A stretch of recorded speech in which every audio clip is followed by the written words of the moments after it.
जी अस्सलाम वालेकुम। यासीन आपके साथ हाजिर है इस मार्केट ओपनिंग प्रीव्यू के हवाले से।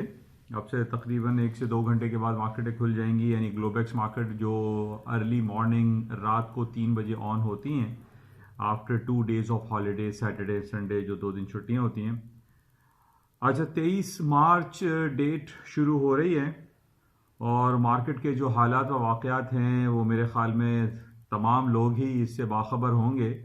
जो कोरोना वायरस के हवाले से पूरी दुनिया इस आताप का शिकार है कि क्या कुछ होगा और क्या कुछ हो सकता है। हर आदमी एक खौफ के आलम में ज़िंदगी गुजार रहा है और उसको ये पता नहीं है कि आइंदा जो सूरत हाल है वो किस तरफ जाएगी। तमाम डिपार्टमेंटल स्टोर खाली हो गए हैं, लोगों ने अपने घरों में सामान भर लिए हैं, आटा, दाल, चावल, जो डेली यूजेज के जो इस्तेमाल की चीज़ें होती हैं वो ले लिए। ना सिर्फ पाकिस्तान, कराची, इंडिया, बल्कि पूरी दुनिया जो है इस वक्त इस कोरोना वायरस के टेंस माहौल में ज़िंदगी गुजार रही है। अच्छा, अभी इस हवाले से इसके नेगेटिव असरात स्टॉक मार्केट पे, करेंसी मार्केट में जो क्रूड ऑयल है या गोल्ड सिल्वर है उस पर क्या पड़ेंगे। जाहिर है इसमें कहीं भी कोई पॉजिटिविटी हमें दिखाई नहीं दे रही। सबसे पहले अगर हम क्रूड ऑयल की बात कर लें तो जिस तरीके से ट्रंप साहब ने पिछले दिनों ये कहा था अमेरिका में कि जनाब वो तमाम जितने भी स्ट्रेटेजिक रिजर्व्स हैं उसको फिल कर लिया जाए, भर लिए जाएं और मार्केट से क्रूड ऑयल को खरीदा जाए। लेकिन हमने इस कमेंट्स के बाद ये देखा था कि क्रूड ऑयल की मार्केट में कोई खास तेज़ी नहीं आई थी, बल्कि मार्केट डाउनफॉल हो गई थी। लेकिन लास्ट फ्राइडे को हमने ये देखा कि ट्रंप साहब ने इस इरादे का दोबारा इयादा किया और उन्होंने ये लोगों को कहा अपने जो रिजर्व्स, स्ट्रेटेजिक रिजर्व्स परचेज किए जाते हैं उस डिपार्टमेंट को उन्होंने रिक्वेस्ट किए कि जनाब ऑयल के रिजर्व्स को ख़रीदा जाए, भरा जाए और कंप्लीट कर लिया जाए। जिस तरीके से पिछले काफ़ी दिनों से हम क्रूड ऑयल के हवाले से सऊदी अरब और रूस के दरमियान जो एक जंगी कैफियत देख रहे हैं उससे हम सब वाकिफ़ हैं। और हम ये देख रहे हैं कि क्रूड ऑयल में जिस तरीके से मार्केट में सऊदी अरब की तरफ से ये बयान दिया गया कि जनाब हम आखिरी कतरे तक अपनी ज़मीनों से तेल निकालेंगे। ये किंग मोहम्मद बिन सलमान, क्राउन प्रिंस मोहम्मद बिन सलमान ने ये ऐलान किया था, जबकि दूसरी तरफ रूस ने भी यही कहा था कि जनाब हम मार्केट में तेल को बहुत ज़्यादा सप्लाई करेंगे और मार्केट में तेल की सप्लाई को जारी रखेंगे जब तक अमेरिका का शेल ऑयल मार्केट में अपनी प्राइस को डिक्लाइन नहीं करता। हम ये देख रहे हैं कि अब ये तीन तरफ से एक जंगी कैफियत दिखाई दे रही है। अमेरिका शेल ऑयल के हवाले से कोई कमेंट्स अभी जारी नहीं कर रहा कि वो मार्केट में देगा या नहीं देगा, लेकिन एक प्राइस वॉर वाली सिचुएशन जो है हमें दिखाई दे रही है सऊदी अरब, रूस और अमेरिका की जानिब से। अब बहरहाल इस प्राइस वॉर के बेसिस पे हम ये कह सकते हैं कि माइट पॉसिबल जो तकरीबन 20 से 25 साल के लोएस्ट लेवल पर क्रूड ऑयल की प्राइसेस चल रहे हैं, इस जंगी कैफियत में जो आपस की जंग है उसके अंदर क्रूड ऑयल की मार्केटें हायर साइड पे जा सकती हैं। लेकिन जबकि दूसरी तरफ हम ये देख रहे हैं कि पूरा दुनिया जो है, दुनिया में लॉकडाउन जैसी सिचुएशन है, ना फ्लाइट्स चल रही हैं, ना ट्रक और बसें चल रही हैं, ना लोग इंडिविजुअली अपनी गाड़ियों में बाहर सफ़र कर रहे हैं। पूरी दुनिया में लॉकडाउन जैसी सिचुएशन चल रही है, जिस बेसिस पे हम ये कह सकते हैं कि अमेरिका में और जो उनके कमर्शियल क्रूड ऑयल के होते हैं वो उनकी इन्वेंट्रीज बहुत ज़्यादा बढ़ती चली जा रही हैं। अब जब इन्वेंट्रीज बढ़ रही हैं, इस पूरी दुनिया में लॉकडाउन जैसी सिचुएशन क्रिएट हुई भी है, तो इन बेसिस पे क्रूड ऑयल की मार्केटें और मजीद नीचे आ सकती हैं। क्योंकि हम ये जानते हैं कि जनाब बैक इन 1997, 1996, 1991 में हमने क्रूड ऑयल की प्राइसेस को $10, $15, $10, $9, $15, $16 भी देखा है। तो कोई बाइद नहीं है और कोई इसमें हम कंफर्म ये रिपोर्ट नहीं कह सकते कि जनाब इस लेवल से जब जो 23, 24 पे जो फ्राइडे को मार्केट क्लोज हुई थी, इन बेसिस पे हम ये भी रिकमेंड नहीं कर सकते कि मार्केट जो है वो बहुत ज़्यादा ऊपर प्राइस वॉर की वजह से 28 और 29 और $30 तक आ जाएगी। तो अब दोनों मिक्स सिचुएशन है। एक तरफ हमें इन दोनों का वेट चेक करना पड़ेगा। आया ये प्राइस वॉर सिचुएशन जो क्रिएट हुई है इसका वेट ज्यादा है या लॉकडाउन का वेट ज्यादा है। तो इस बेसिस पे हमें ये दिखाई दे रहा है कि लॉकडाउन जो है वो पूरी दुनिया में ज्यादा दिखाई दे रहा है। अब इस लॉकडाउन जैसी सिचुएशन पे क्रूड ऑयल की प्राइसेस डाउन साइड पे आने का अंदेशा ज्यादा है, क्योंकि जहां तक हम बात करते हैं कि जनाब प्राइस वॉर चल रही है, प्राइस वॉर सिर्फ इन 2-3 ममालिक के दरमियान चल रही है, इनका वेट कम दिखाई दे रहा है, जबकि लॉकडाउन सिचुएशन ये बता रही है कि पूरी दुनिया में जितना भी तेल निकाला जा रहा है, चाहे वो स्ट्रेटेजिक रिजर्व्स हो या डेली बेसिस पे मिलियंस ऑफ बैरल्स जो प्रोड्यूस किया जाता है, चाहे वो हो, तो लॉकडाउन सिचुएशन में यह दिखाई दे रहा है कि क्रूड ऑयल की प्राइसेस या ब्रेंट ऑयल की या एनर्जी सेक्टर की प्राइसेस डाउन हो सकती हैं। बहरहाल हमें इसमें मोहतात रहना पड़ेगा। जो लोग बाय में बैठे हुए हैं, जिन्होंने परचेज किया हुआ है, इस उम्मीद पे कि मार्केट है 30 या $35 तक वापस जाएंगी या $41 तक, जो एक महीने पहले मार्केट चल रही थी, $41 तक जाएगी, इसको भी हमें चेक में रखना पड़ेगा।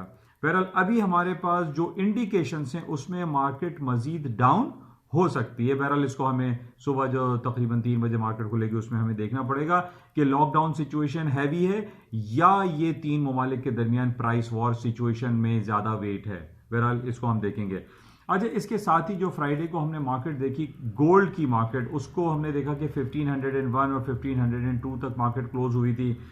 अब देखिए यहां पर इस बेसिस पे हम ये कहें कि गोल्ड की कीमतें ऊपर आ जाएंगी, किसी हद तक मुनासिब बात है, क्योंकि जिस तरीके से पूरी दुनिया में स्टॉक मार्केट, पूरी दुनिया में जो सेंट्रल बैंक हैं वो अपने इंटरेस्ट को ड्रेस्टिकली डिक्लाइन करते चले जा रहे हैं। यानी अमेरिका में पिछले 15-20 दिनों में 1.5% इंटरेस्ट रेट डिक्लाइन कर दिया गया, रिड्यूस कर दिया गया। इसी तरीके से ऑस्ट्रेलिया में, न्यूजीलैंड, बरतानिया, यूरोप के तमाम ममालिक में कमोबेश इंटरेस्ट रेट ड्रेस्टिकली डाउन कर दिया गया है, बल्कि कई कंट्रीज में नेगेटिव टेरिटरी में इंटरेस्ट रेट आ गया है। और यह भी उम्मीद है कि अमेरिका भी अपना इंटरेस्ट रेट नेगेटिव टेरिटरी में ले आए, क्योंकि जब ये जो लॉकडाउन वाली सिचुएशन है या कोरोना वायरस की जो सिचुएशन क्रिएट होने से कबल ट्रंप साहब ने बारहा इस बात का इजहार किया था अपने सेंट्रल बैंक के मिस्टर जर्मी पावल को, और बहुत जदोकोब भी उन्होंने ये किया था कि अमेरिका का इंटरेस्ट रेट 2% या 1.75% नहीं होना चाहिए, बल्कि इसका इंटरेस्ट रेट 0 होना चाहिए। इवन एक बार उन्होंने ये कमेंट भी दिया था कि अमेरिका का इंटरेस्ट रेट नेगेटिव टेरिटरी में होना चाहिए। तो इन बेसिस पे, on the basis of reducing interest rate across the globe में, हम ये कह सकते हैं कि गोल्ड की कीमतें दोबारा से ऊपर की तरफ जा सकती हैं। जैसे कि हमें पहले भी ये पता है कि जब भी interest rate across the board decline किया जाता है तो गोल्ड की कीमतों में और करेंसी की कीमतों में खातिर खा इजाफा होता है।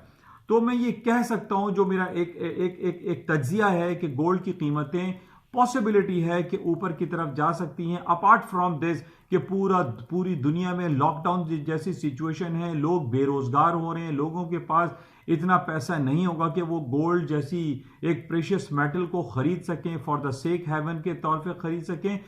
तो हालांकि ये बात एक तरफ, लेकिन जो तमाम इंटरेस्ट रेट कट होने की जो बातें चल रही हैं और जो इंडिकेशन दी जा रही है कि मजीद इंटरेस्ट रेट कट हो सकता है, उन बेसिस पे हम ये कह सकते हैं कि गोल्ड की कीमतें, सिल्वर की कीमतों में मजीद इजाफा हो सकता है। लेकिन इसका जो टेक्निकल लेवल, मैंने पहले भी आपसे कहा था कि 1440 गोल्ड का बहुत इंपॉर्टेंट सपोर्टिंग लेवल है, लेकिन वो खासा दूर हो गया। यानी $60 यहां से बनता है 1501 या 1500 पे जहां मार्केट बंद हुई थी, यहां से $60 इज अ फार प्राइस। लेकिन ये इंपॉर्टेंट है कि जो टेक्निकल है, जो बड़ा लेवल है, वो 1440 ही है। इससे पहले के छोटे लेवल पे हमें अपनी पोजीशन को लिक्विड करना या उससे पहले काट देना मुनासिब नहीं होगा। लेकिन जो इंडिकेशंस हमारे पास आ रही हैं कि जनाब जो इंटरेस्ट रेट कट हो रहा है, उन बेसिस पे गोल्ड की कीमतें मजीद ऊपर की तरफ जा सकती हैं। अच्छा, इसके वाइस वर्सा हम ये देख रहे हैं कि तमाम करेंसी मार्केट, जैसे स्टर्लिंग ने 35 इयर्स का लो कर दिया था, 1.1414 तक मार्केट चली गई थी, जो कि तकरीबन 35 साल का लोएस्ट लेवल है ब्रिटिश पाउंड का। अच्छा, इसके कॉन्ट्रेरी हम ये देख रहे हैं कि जो डॉलर इंडेक्स है, अगर आप डॉलर इंडेक्स DX का टेक्निकल चार्ट उठाकर देख लें मंथली या वीकली बेसिस पे, इसका 103.80 बड़ा इंपॉर्टेंट रेजिस्टेंस लेवल है। अच्छा, उस रेजिस्टेंस लेवल के अकॉर्डिंगली हम ये कह सकते हैं कि अब डॉलर इंडेक्स की मार्केट डाउन होगी और करेंसी मार्केट हायर साइड पे जाएगी। उसकी वजह यह है कि अमेरिका के इंटरेस्ट रेट को ज्यादा डिक्लाइन होते हुए हम देख रहे हैं। अमेरिका का इंटरेस्ट रेट जिस तरीके से डाउन होगा, पूरी दुनिया की करेंसी मार्केट ऊपर जाएगी, गोल्ड सिल्वर में तेजी आ सकती है। ये बड़ा इंपॉर्टेंट फैक्टर है। हालांकि दूसरी तरफ कोरोना वायरस फैक्टर हमारे सामने है, लेकिन कोरोना वायरस फैक्टर सिर्फ अमेरिका या कनाडा में नहीं बल्कि ये पूरे अक्रॉस द वर्ल्ड, पूरे ग्लोब में फैल चुका है। जिस बेसिस पे हम एक तरफ इस पॉइंट को रखते हैं कि जनाब इंटरेस्ट रेट डिक्लाइन हो रहा है और कोरोना वायरस है, लेकिन on the basis of these all technicalities और इन बेसिस ऑफ दीज ऑल जो रिपोर्ट्स आ रही हैं, इन बेसिस पे हम ये कह सकते हैं कि डॉलर की कीमतों में खातिर खा कमी वाकई होगी, क्योंकि इंटरेस्ट रेट नेगेटिव की तरफ जा सकता है। तो इस पॉइंट को आप जरूर याद रखें। अच्छा, इस बेसिस पे हम ये देख रहे हैं कि जब इंटरेस्ट रेट डिक्लाइन होता है तो नॉर्मली हमने ये देखा कि स्टॉक मार्केटों में तेजी आती है। लेकिन पिछले 2 बार जो अमेरिका ने ड्रेस्टिकली और हंगामी बुनियाद पे अपने इंटरेस्ट रेट को डिक्लाइन किया, उसकी वजह यह थी कि एक पूरी दुनिया में लॉकडाउन सिचुएशन, कोरोना वायरस का पैनिक, कोरोना वायरस का जो पैंडेमिक एक फियर फैक्टर क्रिएट कर रहा था, और इस 50 बेसिस पॉइंट या 1% का डिक्लाइन कर देना एक बहुत नेगेटिव पूरी दुनिया में कंसिडर किया गया कि जनाब अमेरिका का जो फेडरल रिजर्व बैंक है, जब इस तरीके से वो बिहेव कर सकता है कि 1% और 50 basis point interest rate cut कर सकता है, तो इसका मतलब है कि हालात बहुत ज्यादा संगीन सूरत हाल इख्तियार कर चुके हैं। और यही कुछ हो रहा है इन हफ्ता और इतवार में, जो हमने ये देखा है कि पूरी दुनिया लॉकडाउन जैसी सिचुएशन में चल रही है और ये मुमकिन है कि अमेरिका मजीद अपने इंटरेस्ट रेट को डिक्लाइन कर दे। हालांकि इस बात का भी हमें इल्म है कि इंटरेस्ट रेट का डिक्लाइन होना, अमेरिका का ये टूल टोटली फेल हो चुका है, और इस इंटरेस्ट रेट के डिक्लाइन करने पे अमेरिका की स्टॉक मार्केटों में तेजी नहीं आ रही है। लेकिन अगर हम ये समझते हैं कि जो 25 बेसिस पॉइंट या 50 बेसिस पॉइंट अब रनिंग मार्केट में अगर डिक्लाइन किया जाता है, तो इसका पॉजिटिव इफेक्ट अमेरिका की स्टॉक मार्केटों में आ सकता है।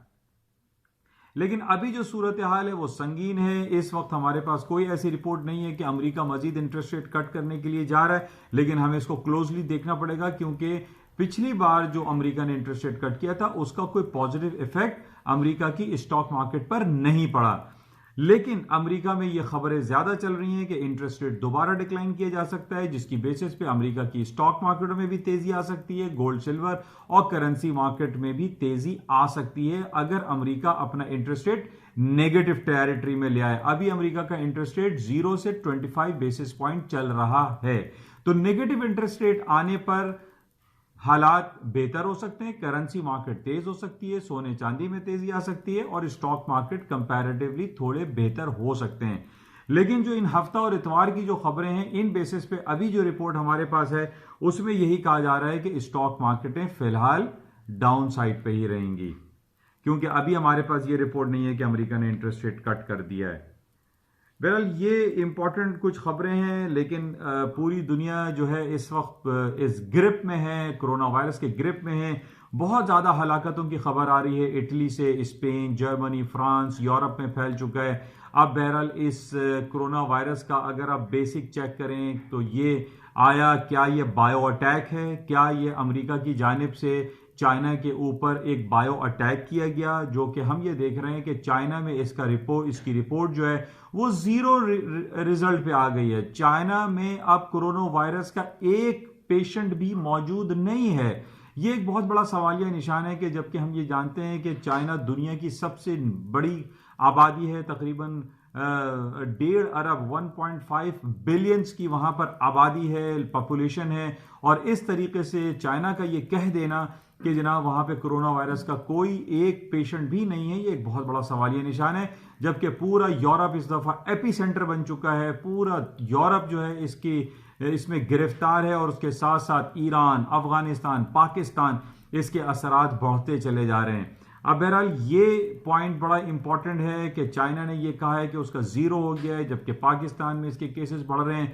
कल से कराची, पाकिस्तान, सिंध में जो सूबे सिंध है हमारा, उसको लॉकडाउन किया जा रहा है, उसको रोका जा रहा है, तमाम लोगों को मना किया जा रहा है कि आप घरों में रहें, घर से बाहर ना निकलें। बहरहाल इसके असरात पूरी दुनिया में पड़ रहे हैं और अब जो भी मार्केट है इस वक्त तकरीबन 2 से 3 घंटे बाद हमें खुलेगी, उसको देखना पड़ेगा। लेकिन जो हालात व वाक़यात चल रहे हैं पूरी दुनिया में, ये कहा जा रहा है कि जनाब बैक इन 1929 में जो ग्रेट डिप्रेशन अमेरिका में आया था और लॉन्गर पीरियड ऑफ टाइम के लिए रिसेशन आया था, ये उससे ज़्यादा ख़तरनाक हालात हो सकते हैं। क्योंकि ज़्यादातर हम ये खबर सुन रहे हैं कि जनाब अमेरिका में जॉबलेसनेस बढ़ती चली जा रही है। इस पिछले हफ्ते की बात है कि ट्रंप साहब ने अपने स्टेट डिपार्टमेंट के जो स्टैटिस्टिकल ब्यूरो जो कि अनएम्प्लॉयमेंट रेट की रिपोर्ट्स इशू करता है उसको रोका है और उनको मना किया है कि आप पेरोल की रिपोर्ट या अनएम्प्लॉयमेंट की रिपोर्ट या नॉन फार्म पेरोल की रिपोर्ट इशू ना करें, क्योंकि इससे और ज्यादा मजीद पैनिक क्रिएट हो सकता है। और जो अगर इनके पास जो रिपोर्ट आए उसमें यह पता चला कि मिलियंस ऑफ जो लोग हैं वो जॉबलेस हो गए, जो कि बहुत ज्यादा पैनिक क्रिएट कर देगा। बहरहाल इन बेसिस पे हम ये देख रहे हैं कि पूरी दुनिया जो है इस टेंस हालात में जिंदगी गुजार रही है और नेगेटिविटी ज्यादा पाई जाती है। बहरहाल अब से तकरीबन 2 घंटे के बाद मार्केटें खुल जाएंगी, देखते हैं कि क्या सूरत हाल रहते हैं और फिर आपसे रब्ता कायम किया जाएगा। इंशाल्लाह सुबह की मॉर्निंग ब्रीफिंग में दोबारा आपसे मुलाकात होगी। तब तक के लिए इजाज़त दीजिए। खुदा हाफिज़। जाते हुए मैं आपसे कहूँगा कि इस यूट्यूब चैनल को और फेसबुक पे इसका जो पेज है N I on market by Yasin, इसको लाइक करें, सब्सक्राइब करें और शेयर करें और इसके साथ सब्सक्रिप्शन ज़रूर इसको कीजिएगा। इंशाल्लाह मुलाकात होगी। Thank you.